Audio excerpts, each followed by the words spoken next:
유다서. 이 책의 제목은 저자의 헬라어 및 히브리어 이름의 발음을 따라 지어졌습니다. 유다는 예수님의 네 형제 중 한 명이며 복음서에 그의 이름이 기록되어 있습니다. 이 형제들은 예수님이 죽으시기까지 아무도 그분을 메시아로 따르지 않다가 죽음에서 부활하신 것을 본 후에 그분의 제자들이 되었습니다. 결국 이들 모두는 초대 유대인 기독교 공동체의 지도자들이 되었고 유다는 순회 교사 및 선교사로 알려졌는데요. 이 사실은 유다서의 목적을 이해하는 배경이 되어줍니다. 정확히 어떤 교회가 수신자인지는 모르지만 주로 유대인 그리스도인들로 구성된 공동체였던 것 같습니다. 그리고 문체로 보아 그들이 히브리 성경뿐 아니라 다른 유명한 유대 문학에도 조예가 깊은 것을 전제하고 쓴 글로 여겨집니다. 유다는 이 교회가 직면한 위기에 대해 알게 되었는데 이게 유다서의 구조를 이해하는 데 도움이 됩니다. 서신은 서론의 권면으로 시작한 뒤 이 교회에 영향을 미치고 있던 거짓 교사들에 대한 긴 경고와 질책으로 이어집니다. 그런 다음 이 교회가 힘써야 할 일을 지시함으로써 서신을 끝맺습니다. 유다는 이 교회에 참된 믿음을 지키기 위해 싸우라고 권면하는 것으로 시작합니다. 그는 원래 메시아를 통한 우리가 함께 가진 구원에 관해 긴 서신을 쓸 계획이었으나 이 교회에 일어난 시급한 문제를 듣고 그 일을 미루게 됐다고 밝힙니다. 그래서 매우 짧지만 사려 깊은 이 서신을 급히 쓰게 된 것이죠. 유다는 그들이 믿음을 위해 어떻게 싸워야 할지에 앞서 왜 싸워야 하는지를 알려줍니다. 그건 바로 이 교회에 잠입해 있던 거짓 교사들 때문인데요. 유다는 그들의 가르침보다는 그들의 생활 방식에 주목합니다. 그들의 도덕적 타협은 그들의 교리가 나쁘다는 걸 말해줍니다. 무엇보다 그들은 하나님의 은혜를 왜곡해 죄의 구실로 삼았습니다. 그들은 자신들이 용서받았고 하나님의 영을 가졌으므로 이제 뭐든 원하는 대로 할 수 있다고 생각합니다. 특히 돈과 성에 있어서 말이죠. 이에 유다는 그들이 예수님의 권위와 가르침을 부인함으로써 그분을 배반한다고 말하고 이런 교사들의 출현이 놀랄 일이 아니라고 덧붙입니다. 그러고 나서 그들을 멀리하라는 긴 경고로 넘어가는데요. 먼저 그는 두 차례에 걸쳐 각각 세 가지 구약의 예를 듭니다. 첫 번째는 과거에 하나님의 심판을 받았던 반역한 자들에 대한 예입니다. 광야에서 하나님께 반역한 이스라엘 백성들, 자신들이 원했던 대로 된 그들은 외딴 광야에서 다 죽고 말았습니다. 이어서 그는 하나님의 심판날까지 어둠 속에 갇히게 된 천사들의 이야기를 꺼냅니다. 그는 유명한 유대 문헌인 에녹 일서에 해석된 창세기 6장의 이야기를 가리키는 것인데요. 거기에 나오는 하나님의 아들들은 하나님께 반역하고 여인들과 동침함으로써 그에 따른 심판을 받은 천사들을 가리킵니다. 유다는 이 이야기를 창세기의 소돔과 고모라의 멸망에 관한 세 번째 예와 연결합니다. 천사들을 강간하려 했던 난폭한 사람들의 이야기 말이죠. 이 둘은 모두 하나님의 명령에 거역하고 성적 타락에 이른 이야기로서 그것이 바로 이 거짓 교사들이 짓고 있는 죄입니다. 이어서 유다는 덤으로 유명한 유대 문헌인 모세승천기에서 예를 하나 더 듭니다. 이 책은 에녹일서와 같이 구약에 포함되지 않았고 신명기의 기초에 모세의 말령과 죽기 전의 가르침을 창의적으로 개작한 글인데요. 유다가 인용한 부분에 미가엘이라는 착한 천사가 등장합니다. 모세가 죽은 뒤 그는 모세에 대한 악마의 비난을 반박합니다.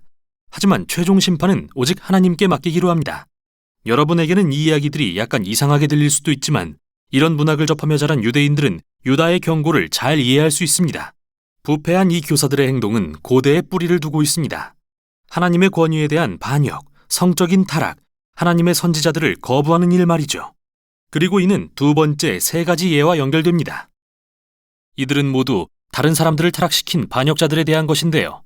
가인은 자기 동생을 죽이고 나서도 계속해서 폭력이 다스리는 도시를 건설했습니다. 주술사 발람은 이스라엘을 저주하는 데 실패하자 우상 숭배와 성적 타락으로 그들을 유인했습니다. 그리고 레위 자손 고라는 모세에 대한 반역을 주도했고 결국 다른 사람들을 재앙에 빠뜨렸죠. 유다는 두 번째 예들을 마무리하면서 다양한 구약의 이미지들로 이 교사들을 묘사합니다. 그들은 에스겔서의 자기만을 위하는 목자여, 잠언에 비를 내리지 않는 구름, 또는 이사야서의 거친 바다 물결과 같습니다. 그들의 자아도취는 예수님을 따른다는 주장과 어긋납니다. 그들은 가는 곳마다 혼란을 일으킵니다. 유다는 하나의 오래된 경고와 하나의 근래의 경고를 인용함으로써 그의 경고를 마치는데요. 첫 번째는 창세기에 나오는 고대 인물 에녹의 환상이 담겨 있다고 주장되는 유명한 책인 에녹 일서를 다시 인용합니다.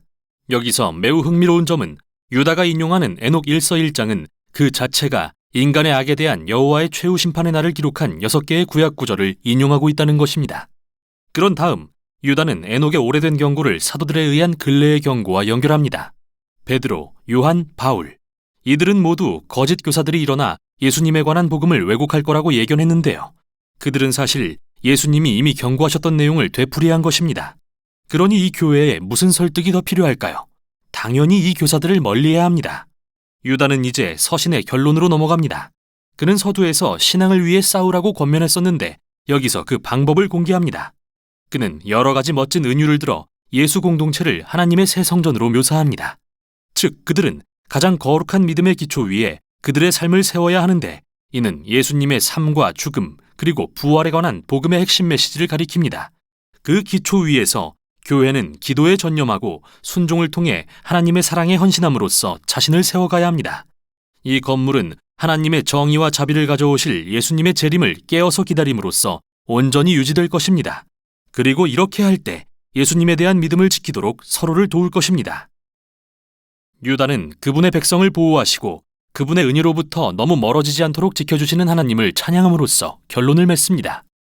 유다의 이 짧은 서신은 강력하면서도 현대의 많은 독자들을 어리둥절하게 합니다.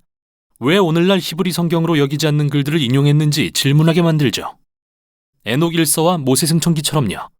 이 시대의 유대 문화는 종교적인 글들로 넘쳐났음을 기억하는 게 중요한데요.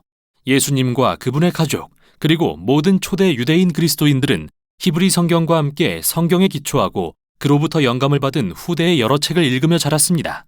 그리고 알다시피 오래전에 이 후대의 책 중 일부를 성경으로 여겨야 하는지를 놓고 논쟁이 있었는데요. 어찌됐든 이 책들은 여전히 중요합니다. 성경에 포함되지 않은 책을 통해서도 하나님의 백성에게 중요한 말씀이 전해질 수 있는 거니까요. 이 시대의 많은 유대 문헌들은 오늘날 제2경전으로도 불리는 외경, 그리고 위경으로 우리에게 알려져 있는데요. 이들은 모두 유대교와 기독교 공동체들에서 보존되고 읽혔으며 매우 중히 여겨져 왔습니다. 즉, 원래 히브리 성경의 일부로 계획된 것은 아니지만 성경 전통의 일부라는 것입니다. 유다는 그의 독자들이 에녹 일서의 말을 중시할 것을 알고서 이를 이용해 말하려는 바를 전한 것이죠. 그건 다음과 같습니다. 예수님을 통해 주신 하나님의 은혜는 머리로만 동의하는 게 아니라 삶 전체로 반응해야 합니다. 유다가 거짓 교사들의 교리에 초점을 맞추기보다는 예수님을 부인하는 그들의 부도덕한 생활 방식을 비판하는 것에 주목하세요. 그는 예수님이 제자들에게 너희가 나를 사랑하면 내 계명을 지킬 것이라고 하신 말씀을 적용하고 있는 것입니다. 그리스도인의 삶의 방식은 우리가 실제로 믿는 것이 무엇인지 보여주는 가장 믿을 만한 지표입니다. 이게 바로 유다서가 전하는 내용입니다.